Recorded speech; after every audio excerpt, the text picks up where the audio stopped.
नीतिमंत श्रीमंती असावी असं आमचे ऋषी म्हणतात. म्हणजे घरात येणारा पैसा कसा असावा? तृप्त असावा, कुणाच्या मुंड्या मुरगळून येणार नसावा, कुणाच्या पापाचा नसावा, भ्रष्टाचाराचा नसावा, नीतिमंत श्रीमंती असावी.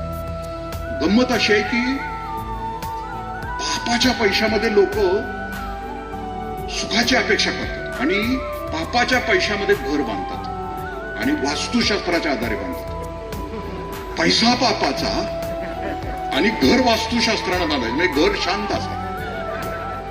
हे शक्य आहे का? म्हणजे एखाद्या मटण शॉपला अहिंसा मटण शॉप नाव दिल्यासारखं आहे ना.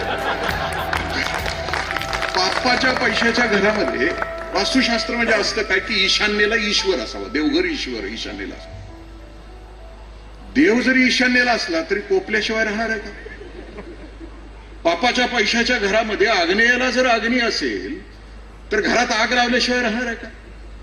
पापाच्या पैशाच्या घरामध्ये वास्तुशास्त्रानुसार वायव्याला वायू असेल तर तो घरातली वादळं थांबवणार आहे का?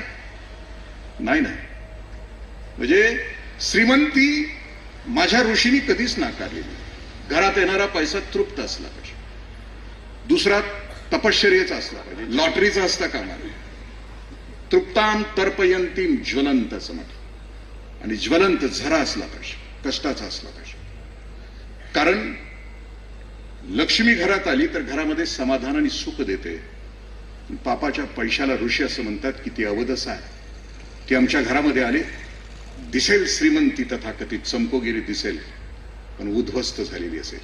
सिंहासनं असतील पण ती वाळवीनं खाल्लेली असतील असं ऋषी म्हणतात.